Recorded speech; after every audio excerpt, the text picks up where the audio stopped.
হাসিনার আমলে চুরির টাকা ফেরানো নিয়ে কোনো আলোচনা হবে না। ইউনুসের মুখের ওপর কড়া বার্তা দিয়ে দিলেন ব্রিটেনের প্রধানমন্ত্রী। এমনকি সাক্ষাতেও রাজি নন তিনি। হাজার চেষ্টা করেও প্রধানমন্ত্রীর সঙ্গে সাক্ষাৎ হলো না নোবেল জয়ী ইউনুসের। চুরির টাকা ফেরাও ইউনুসের বার্তাকে পাত্তাই দিলেন না ব্রিটিশ প্রধানমন্ত্রী। লন্ডনে গিয়েও হতাশ ইউনুস। কেন লন্ডনে গিয়ে হতাশ ইউনুস? দেখুন বিগ ব্রেকিং। বাংলাদেশের বর্তমান রাজনৈতিক পরিস্থিতি যতটা অভ্যন্তরীণ ততটাই আন্তর্জাতিক। বিশেষ করে ক্ষমতাসীন সরকারের বিরুদ্ধে ওঠা অর্থ পাচারের অভিযোগ ঘিরে নানান দিক থেকেই আলোচনার কেন্দ্রবিন্দু হয়ে উঠেছে বাংলাদেশ।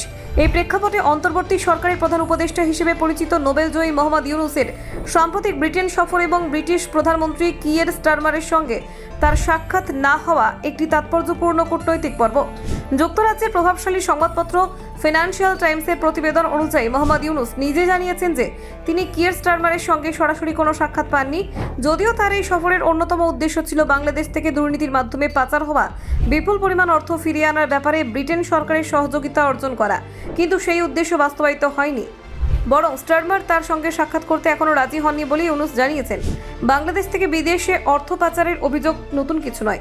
বিগত এক দশকে একাধিক আন্তর্জাতিক রিপোর্টে উঠে এসেছে যে সরকার সংশ্লিষ্ট ব্যক্তি ও প্রতিষ্ঠানের মাধ্যমে বড় অঙ্কের অর্থ ইউরোপ, আমেরিকা, কানাডা ও ব্রিটেনে পাচার হয়েছে।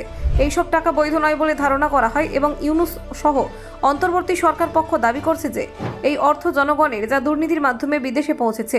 ইউনুসের বক্তব্যে যে আত্মবিশ্বাসের ছাপ ফুটে উঠেছে তা লক্ষণীয়। তিনি বলেন তিনি নিশ্চিত যে ব্রিটেন চুরির টাকা ফেরত পাঠানোর বিষয়ে বাংলাদেশের পাশে থাকবে। তিনি এটাও বলেন এটি শুধু আইনি বিষয় নয়, বরং নৈতিক দায়িত্বও বটে। তবে ব্রিটেন সরকার সেই প্রত্যাশার প্রতিফলন ঘটিয়েছে কিনা সেই প্রশ্ন থেকে যাচ্ছে। কারণ ফিনান্সিয়াল টাইমস জানাচ্ছে যে ব্রিটিশ প্রশাসনের পক্ষ থেকে ইউনুসের সঙ্গে কোনো সাক্ষাতের বিষয়ে ইতিবাচক বার্তা দেওয়া হয়নি। এই পরিস্থিতি কূটনৈতিকভাবে অত্যন্ত জটিল। ব্রিটেনের সরকার যে এখনই সরাসরি কোনো অবস্থান নিচ্ছে না, সেটি এক ধরনের কৌশলগত নিরপেক্ষতা হতে পারে।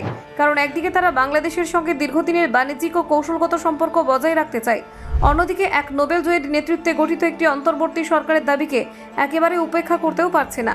এই সংঘাতে ব্রিটেনের অবস্থান শুধু রাজনৈতিক নয়, বরং অর্থনৈতিক ও আইনি প্রশ্নের সঙ্গে জড়িত। ব্রিটেনের ব্যাংকিং ব্যবস্থা বা রিয়েল এস্টেট খাতকে দীর্ঘদিন ধরেই ব্যবহার করা হচ্ছে উন্নয়নশীল দেশ থেকে পাচার হওয়া অর্থের নিরাপদ গন্তব্য হিসেবে। লন্ডনের রিয়েল এস্টেট বাবল বা লন্ডন লন্ডারিং নামে বিষয়টি আন্তর্জাতিকভাবে আলোচিতও বটে। বাংলাদেশের মতো দেশ থেকে যেসব টাকা পাচার হয়েছে সেগুলোর উৎসের বৈধতা নিয়ে প্রশ্ন থাকলেও তা চিহ্নিত করা, ফ্রিজ করা এবং ফেরত পাঠানো আইনত জটিল এবং সময় সাপেক্ষ প্রক্রিয়া। তবে এই কথাও সত্য যে আন্তর্জাতিক রাজনীতিতে কূটনৈতিক সম্পর্কের চেয়ে বাস্তবতা ও স্বার্থের গুরুত্ব অনেক বেশি।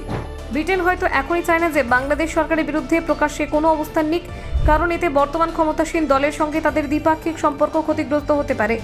অপরদিকে ইউনুসের অবস্থানকেও তারা পুরোপুরি বাতিল করে দিতে পারছে না, কারণ তাতে ব্রিটেনের মানবাধিকার ও ন্যায় বিচারের পক্ষে অবস্থান নেওয়ার ভাবমূর্তি প্রশ্নের মুখে পড়ে।